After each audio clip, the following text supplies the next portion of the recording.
Oh no, everything's been just smooth sailing, no issues, no problems here. Just kidding. There's always going to be You problems had me and worried there for a challenges. second. No, no. That's, Sorry, you that's got my you must play dry poker humor coming some. out. No, you got a poker face, son. Yeah, I have had some challenges along the way. I would say for me, what I'm navigating right now is that I'm at a point in my career where I am licensed, but I still feel like, okay, there's so much more to learn. I have, project managers, senior project managers, and principal engineers above me. So there's still so much that I need to soak in.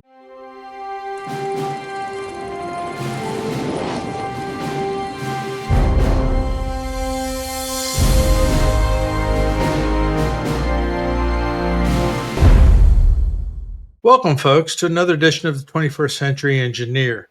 Appreciate you spending some time with us. As always, I hope you find the conversation that we have today enlightening and informative, both in terms of what our profession, engineering, is, but more importantly, what the roles we play in society and how what it is we do impacts society. And for those of you that are in the civil infrastructure arena, uh, I think you'll find it time well spent, an investment in your career as much as an opportunity to hear the opportunities and impacts others have had. So, with that, again, thanks for spending some time with us.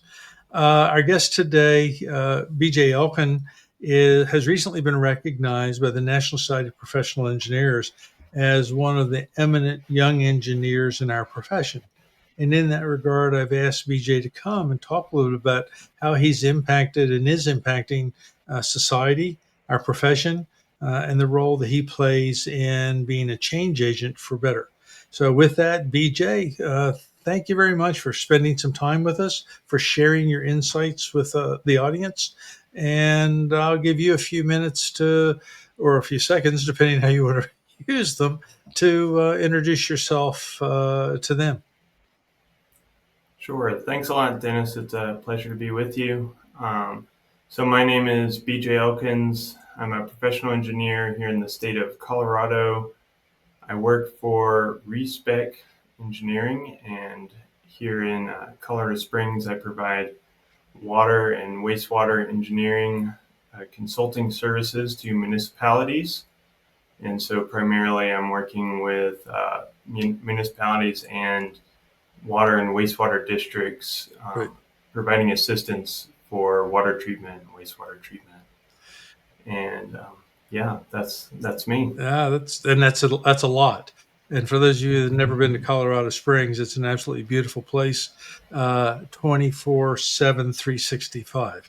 I've Hmm. never had a bad experience in any of my visits in that area, and I've been through the area several times. So again, BJ, thanks for spending some time. According to NSPE and some things that I've heard about you, uh, my understanding is that you had a family member who was quite impactful in your decision to move to select an engineering career, to look at least an engineering career. Could you tell us a little bit about that? Sure. I think what you're referring to is my Aunt Beth, who told me at a young age that I could use math to help people. And that really stuck out to me. It kind of was a it really resonated with me, I should say. And it stuck with me to the point that I wanted to select a career that was service oriented. And so I was drawn to civil engineering specifically because of that, because of the recognition that I could help people around the world with water and sanitation needs. That's great. It's similar, not all that dissimilar from mine. I had a mother who was an educator, and she spent about a year and a half trying to decide what she would push me towards, even though I was kind of pushing back. And for me, it was architectural engineering, and it wasn't Hmm. so much about it, it was helping people in a different way than civils do. Though I did end up as a Hmm. civil for long reasons we're not going to get into today. You can go look at my bio on YouTube that ASC did a couple years ago, and it'll explain the whole thing.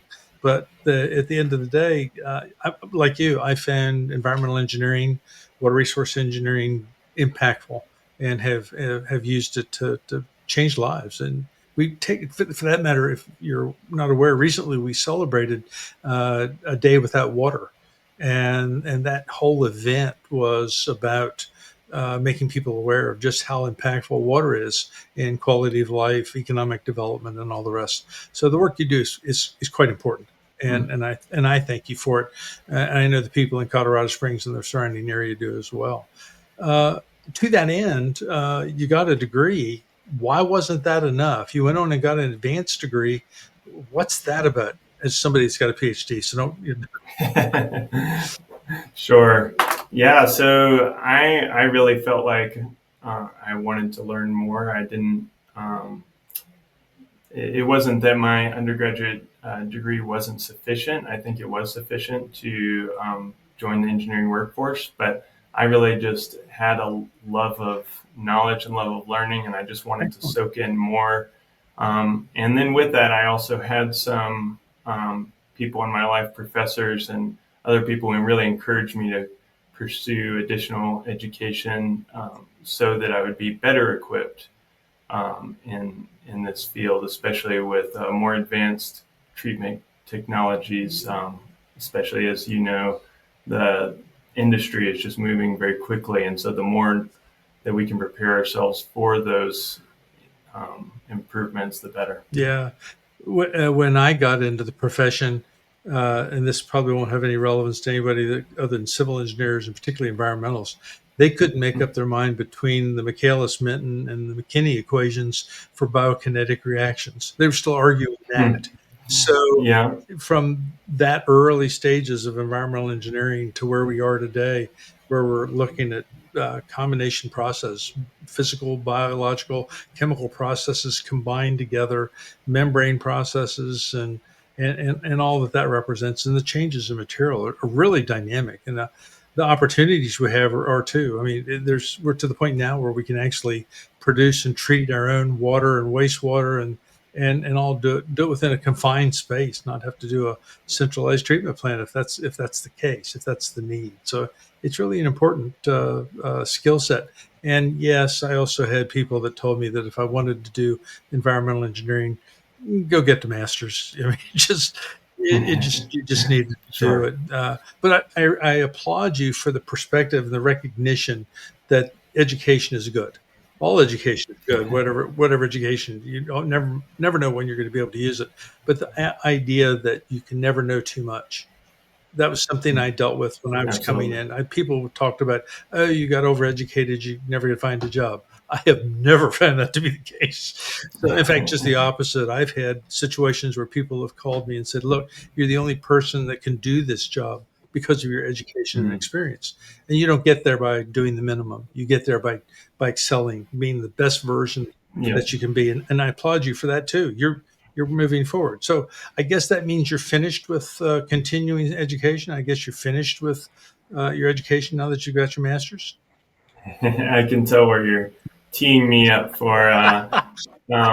Now, this is actually one of my soapboxes, so to speak, because Colorado does not require continuing education, which I think is a mistake, personally. Congratulations. I agree. Um, I am also licensed in the states of Louisiana and now Alaska, which both require continuing education. Yep. So I still participate in conferences and webinars and other coursework to keep my continuing education up, which, like we already mentioned, I mean, technology is just moving forward. And we're also discovering, well, also regulations are moving Right. forward. So we're having to increase technology to meet those regulations, and they kind of go hand in glove, and to the effect that we just have to constantly be keeping up with those things as they improve. So yeah, I feel like I just can't learn enough to keep up with the world around me. Yeah, and you're right. In fact, going back to your earlier comment, the technology that we were using 30 years ago is still viable, but it's not necessarily best practice. What we're using 20 years was an improvement on that, but it's still not best practice.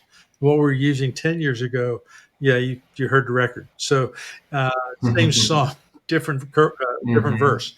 And so the idea here is that tomorrow there's going to be new technology and new opportunities to do things in a better way, better economically, better sustainably, better health and safety, just fundamentally better. And doing what we did yesterday just because it worked yesterday doesn't necessarily make it right. Because after all, the problems of tomorrow are tomorrow's problems, not yesterday's problems. So that's excellent. And by the way, if you ever get a license in Mississippi, I happen to be on the licensure board at this time, and we also have continuing ed requirements. So good for you. Okay, well done. Yeah, good for you. Ready to go. And the vast majority of states do. As you continue to your Yeah. reach continues to expand throughout the U.S. That's important. Also, licensure can be a way of getting you overseas if you ever had the interest in working in England or India or wherever. That's an important piece too. Okay, let's talk a little bit about your journey. We've talked about your education now and the smarts that you have, the expanded brain case that you've now developed. The question becomes then, as I understand it, correct me if I'm wrong. Did you do work in Uganda? What the heck? That's right. Okay, what was that about? Oh yeah, so I had a lot of fun living in East Africa and Uganda for about 8 months in 2023. So my wife and I spent that time. We lived in a small village outside of Kampala, which is the capital city of Uganda, and so it was fairly remote in one sense, but also Uganda is maybe more developed than what comes into your mind. So it wasn't that we were staying in mud huts or anything like that. It was we had running water, electricity, but there were still a lot of hurdles to the environment that we were living Yeah, in, yeah, and that's much different than the United States. And then the types of work I was doing. One thing that I always like to say is that the science stays the same. So it's not the science yes, that's complex. yes. It's all the sociological factors and the governance that comes into play that makes it much more Yeah, complex. absolutely. You're probably not aware. Who was this with? That, So I was working oh, with Engineering Ministries International (EMI). okay. Yeah. So Yep. yeah, EMI is a group of engineers and architects that design systems and facilities for developing Right. communities. Yep. Know them. Am involved with EWB, Engineers Without Borders, Okay. Yep. and Great. worked in Zambia for 5 years. Cool. Uh, Yeah, it was. It was during. We generally went during the African winter, and so it was Mm-hmm. cool. Not cold, just cool. And Sure. and we were putting in. We focused on water wells because they had none. They literally had no potable water supply, drinking Mm. out of mud puddles and badly constructed impoundments. So we were drilling wells 50 to 90 meters, uh, and putting in pumps that. In a way that were sustainable, and it worked out. It's quite rewarding, though. Would you agree that to see the impact Oh, that work absolutely. has? Yeah, absolutely. I mean, that's one of the, like I mentioned earlier, the reason I went into engineering in the first place was to help people and to be able to give back to the world in any way that I could, and being able to see people that are struggling in very different ways than I ever have in my whole life, to be able to bring a little bit of restoration to a community is extremely rewarding. It is, and we don't think about it impacting people the way it does. Having a safe supply of water and good sanitation improves the quality of life through better health. But a lot of times too, it also provides opportunities. I know where I work, Mm. because the kids didn't have to spend all day fetching water for the family, only to rinse and repeat and do the same thing the next day and the next day and the next day for most of their life until they left the family. Now they could be in school. Now they could now they were involved in learning and playing and doing things that kids are supposed to do rather than carrying 25 liters of water from point A to point B. So Sure. And you mentioned earlier the day without water yeah, that you got to participate in. I actually haven't heard of that. Would you mind talking about what that entailed? yeah. There's a national organization that promotes the idea that you spend one day basically without water to acknowledge the Mm. fact that there are a lot of people in the world that don't have water 365 days a week. And so it's both loosely formed, but at the same time structured in the sense that there's a basic premise, and that's the idea of going without water and talking about without how that water impacted you, and going back to what you've already experienced. Waking up in the morning and the normal things that you do. I jump in the shower, go to the bathroom, shave, brush your teeth. All that's off the mat. And you can Hmm. brush your teeth, but having to use a small cup of water to rinse your mouth out rather than run the faucet for 3 minutes while you stick your head under it or whatever, off the map. You go down and have breakfast and make coffee. Not if you don't have water. Mm. You No water, no no coffee. coffee, no oatmeal, and it only Hmm. drives home how many times you've turned the faucet on. Every time you go for it and go, whoops, can't do that today, you walk away. And generally, what it is, you have a small. I mean, you need water to survive. As you know, the average human body processes about 2 to 3 liters of water a day in a variety of different ways. So you still have that limited water supply, but now you're rationing yourself for that day. It's really a day Got it. without unlimited water. Without running That's water. right. Yeah. Okay. And so, and it really does drive it home. We always promoted it with our student groups as a way of trying to emphasize that. So Yeah, I'll very drop cool. you. I'll see if I can find some information on it and drop you a link when we get off the podcast. Uh, Sounds good. okay. Uh, the question, I guess, you talked a little bit about in part your Uganda experience, and also then how that relates to Colorado. Um, like you, I have a variety of experiences, but I'm more interested in yours than mine because I already know what they are. You've worked in small communities in Colorado, and you've worked in large communities in Colorado. Is there really that much difference between the problems and issues for a small community as opposed to a metropolis? In some ways, I would say they're the same problems, and then in other ways, I would say they're um, they're different. Let me explain that a little Sure, bit. please. So the ways that they're the same is that every city, every water district, every sanitation district, they have infrastructure that they have to keep up, and they have customers that are reliant upon those Right. services. And every one of those have staff that they have to work with in order to keep those services running, and then there's annual bills and that sort of thing. And so, on the one hand, we're working with systems. Even if it's very small, it can be extremely complex.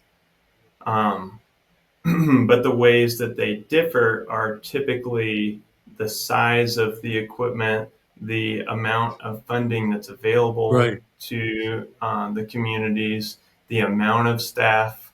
And so I think what's interesting is that you can have a very large city that maybe doesn't have enough staff and maybe doesn't have enough capacity or even experience to be able to maintain their system well.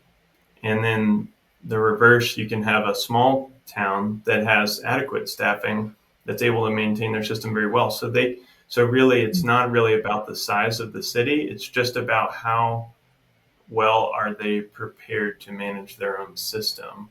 And then also, regulations are coming at both large cities and small Right. towns. Sometimes there's some variances between those, and there's ways for small towns to um, uh, be classified as a disadvantaged community. Here in Colorado, we have that classification Okay. according to the Department of Local Affairs, DOLA. So they provide some assistance in some ways, such as more favorable interest rates for paying off loans and that sort of thing.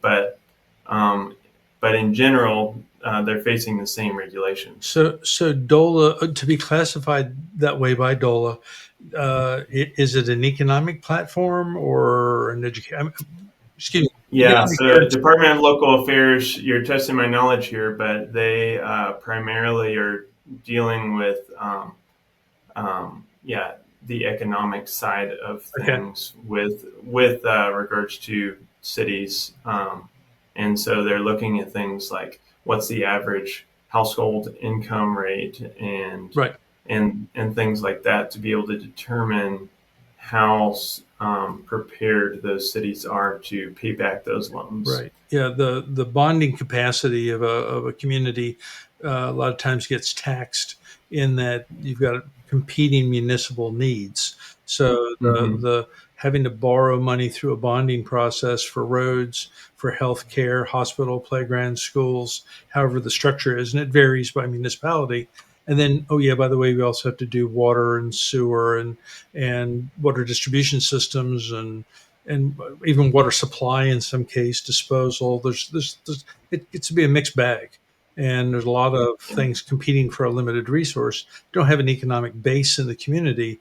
You're basically looking at user fees and property taxes to try and cover the bill, and sometimes that just doesn't quite do it. On the other hand, big systems can also have it, and I remind you, I'm in Mississippi at this time, so invariably, most people, other than Flint, Michigan, Jackson, Mississippi, pretty much well stands out, and that's part of it. Yep. It's the having the resources Yeah. to do what you have to do. And as an engineer, it's up to us. The political powers, the municipality, the residents are all doing their thing, but at the end of the day, it's up to you to make sure that what you put in, what you do, protects the health, safety, and welfare of the public and meets the needs both from a human health standpoint and an economic development standpoint. So the role that you play, that we play as civil infrastructure engineers, professional engineers, is quite impactful, quite important, and generally ignored. So anyway, which is also part of the reason I asked the question. I knew you were Yeah. involved in that, and it is. It's challenging. So with that challenge, and whether it be Uganda or a small community in Colorado or Colorado Springs itself, or Alaska, Louisiana, really? Anyway, sorry, I've got friends in Louisiana too. Um, what have you found to be something? Are there a couple things you can think of that have been really rewarding for all the time that you've spent and all the sacrifice you've made on behalf of others as a professional engineer? What are some of you know, what's the rewarding aspect of what you do?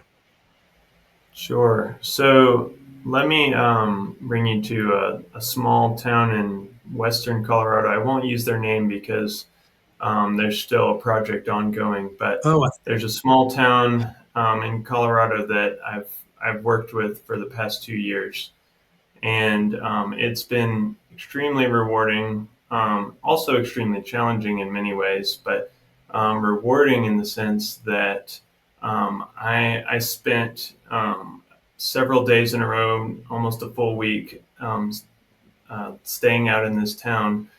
We were assessing their water system, which actually made national news at one point because their tank completely drained due to leaks in their distribution system ouch. and a lack of a monitoring system Yep. that would alert them to those leaks.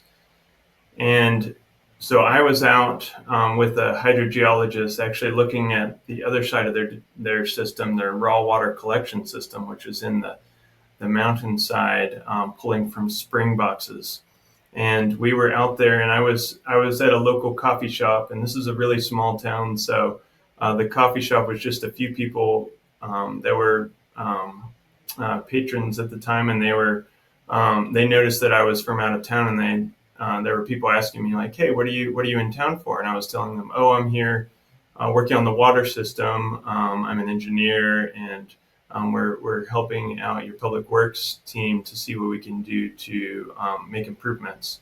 And I got so many thank yous from everyone in the room. Oh, thank you so much. Like, water is such a big challenge for us. Water is life here, but it's also been such a challenge for our community. It's impacted our ability to expand as a community. There's been a tap moratorium, and so it's been challenge after challenge for this small town. And just having someone come in that has you know, a heart to help and not just to make a buck meant a lot to them. So I think that was a really neat experience for me. Well, on behalf of the profession, thank you. Because you framed it, I think, in a really important way. It wasn't just the fact that you were there to do a job, it was there that you were trying to find a solution for the community, to Mm. have a heart and to be have empathy for what they're going through and trying to find solutions for it. That's, if I'm visually correct in my looking at my Colorado map, that's kind of an arid region, isn't it? You're talking about bringing water out of the mountains, out of the mountain springs. Am I correct in that? It's not all the way down into the desert, but it's right on the edge of it. Is that right? Well, I actually, it's actually kind of funny. 80% of the population in Colorado lives in the rain shadow, so it's actually a bit of the reverse. So we have most of the water resources are coming from the western Right, slopes, and there's projects like the Big Thompson right, pipeline and other pipelines that are bringing water from the mountains to. So 80% of the water resources are coming to the rain shadow side, where 80% of the population live. So even though there's actually a lot of water available, what's challenging is the whole state is fairly arid compared to Mississippi, Louisiana, the Gulf Coast, where really it's all about drainage and getting water out. yeah, Here in Colorado, it's a dry state, so we have things like water rights that limit the amount of water that right.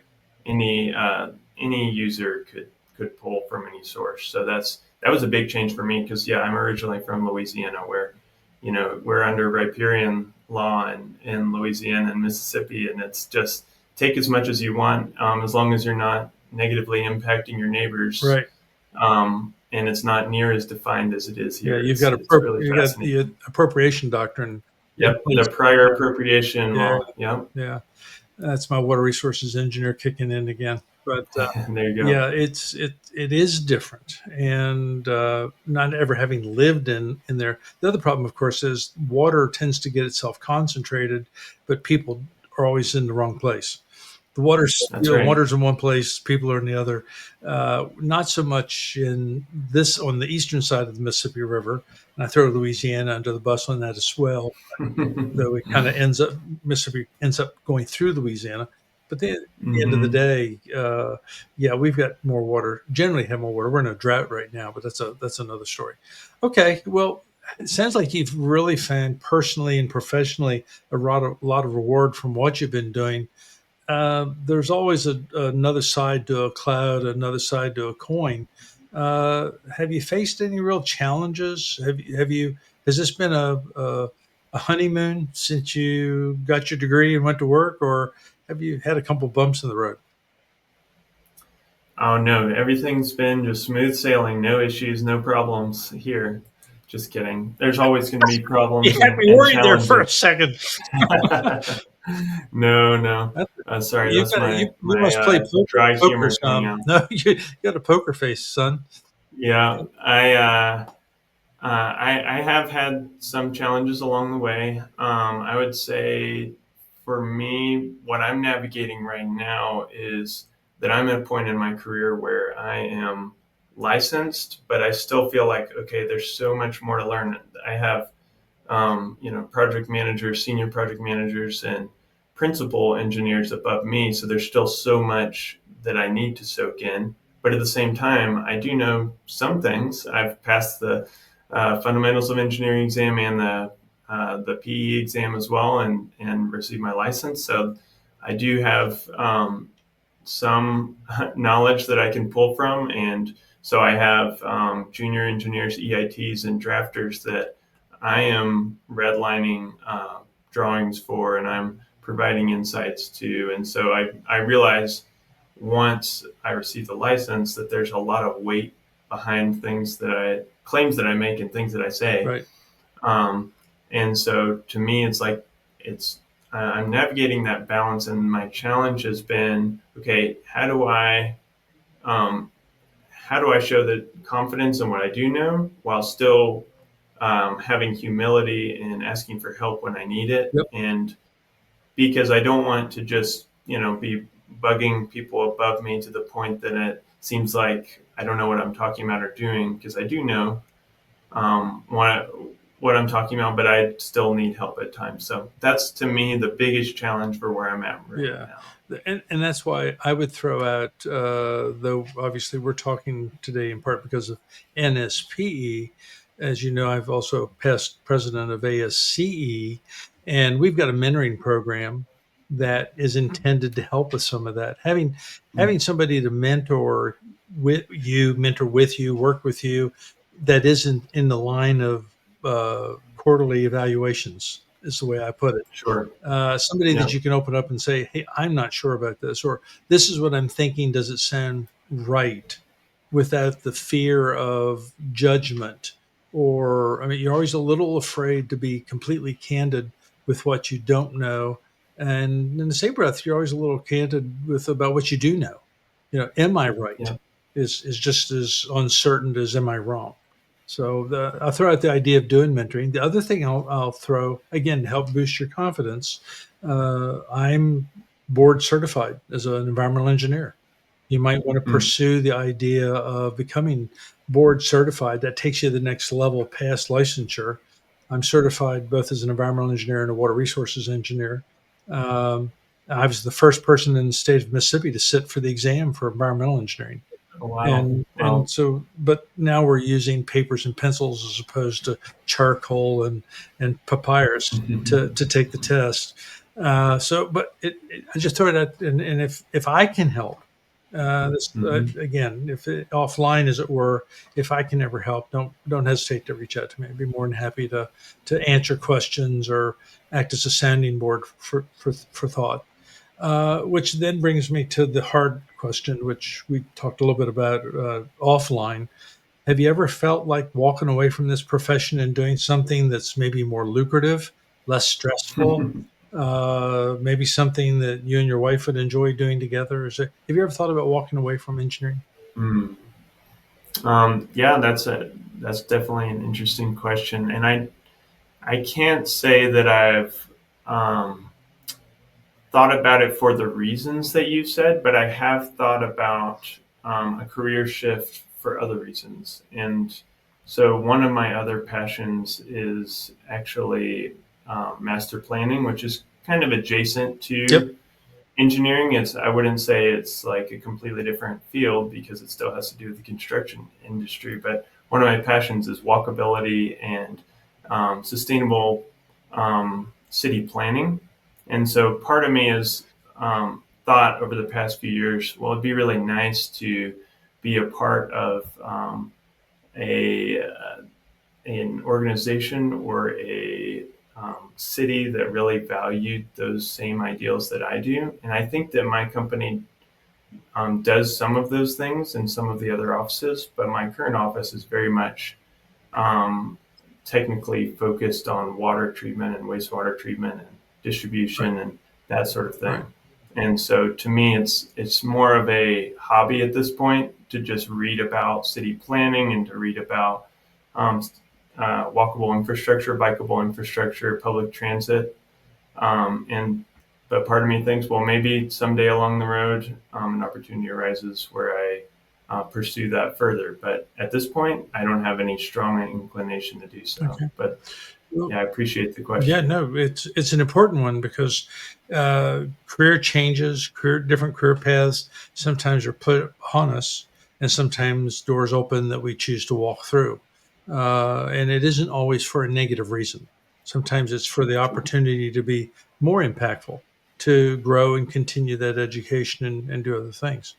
Most of our listeners will have a bias to assume that you live in Colorado and therefore you must ski, bike, hike, spend the majority of your time outside, taking in Mother Nature, hugging trees, and all of that.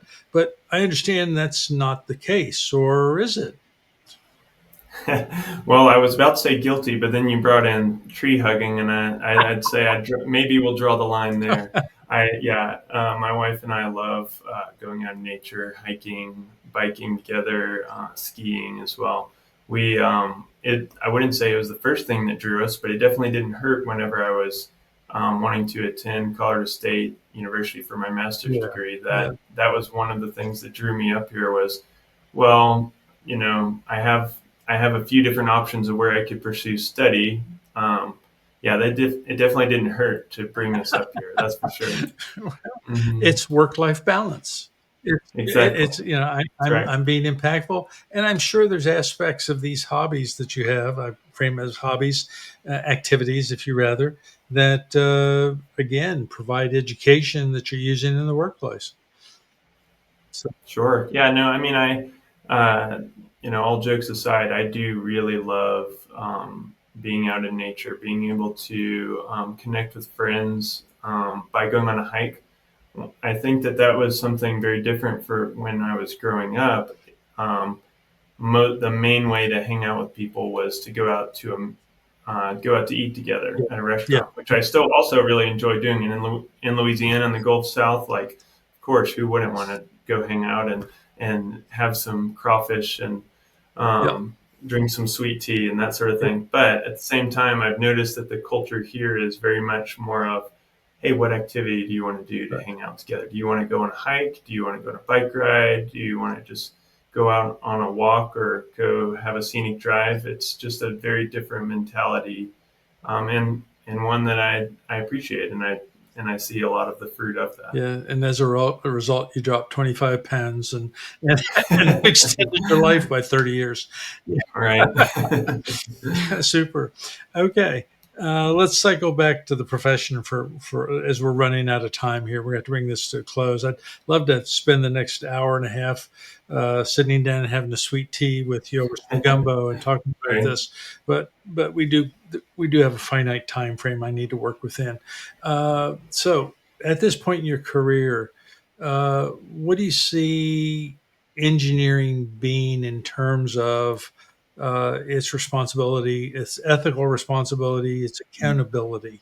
Is this a profession that you have found and believe is one of ethics and accountability, given all the charges and challenges to licensure and what it is we do? Absolutely. So I have here my stamp sitting here. I don't have the I guess the old school type that my grandfather had, but I have still the physical stamp here, and part of it is to remind me of my ethical charge as an engineer to uphold the health, welfare of the public. And so to me, like, that is what differentiates engineering from science. And so a scientist does have different forces that maintain accountability, such as publishing and academia, and those are very important.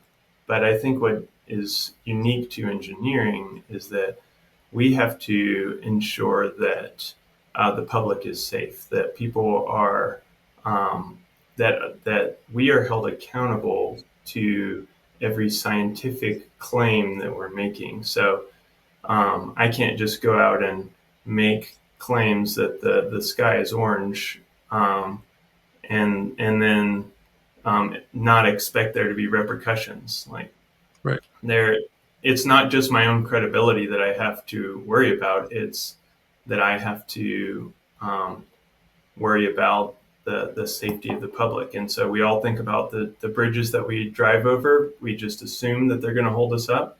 And part of the reason for that is because of the professional engineering profession to uphold ethics and safety above all else, above pay, above notoriety, or anything of that sort. I think Yeah. That to me Yeah. is paramount as an engineer. Well, and people count on you to, when they walk up to that tap and turn it on, Exactly. that something runs out of it, and what runs out of it is safe to drink. Yep. And then when things like Flint, Michigan, and Jackson, Mississippi happen, that credibility is tainted. And I think that there's a real loss there when there are failures, whether or not it was an engineering failure. It's that the engineers are the ones that kind of are the face of that trust, that public Right. trust. Right. I understand you're involved with an organization called Respect. Mm. Could you tell me a little bit about that Sure. in 25 words, more or less? Yep. So I am part of, we call it Respec. So it stands for Research Specialties. We had to take out the backslash whenever it became a website, and you can't have Right. backslashes Yeah. in website URLs. So our motto is know how Well, is okay. everything. It's a website. So that website is respec RES, dot respec.com. dot com. Okay, good deal. For Yeah, those of you that are already in the process of launching a browser and typing it in, didn't want you to put a T on the end. So that's keep going. right. Yeah, thank you. That that's a common mistake, Yeah, and we always get asked about it. But yeah, while we do value respect, we at Respec value what we call our PACT, our core values of passion, accountability, caring, and teamwork. And so those four values kind of encapsulate some of the ideals that we hold to. But in terms of our industry, we cover a wide range of different sectors. I specifically am in the water sector, but we also have a data and technology sector. We have a land development sector. We have mining. We have solid waste management, facilities. And so we cover quite a wide range of different sectors throughout the U.S. We have about 600 employees. I've really loved working here. It's been an awesome experience the past 2 years. I've enjoyed it so much, and yeah, I would commend anyone who's looking for a position in any of those fields I just mentioned to check us out. super. It sounds like it aligns really well with engineering in terms of the core values, the PACT, as you call it, and that does have a T, Yep, PACT.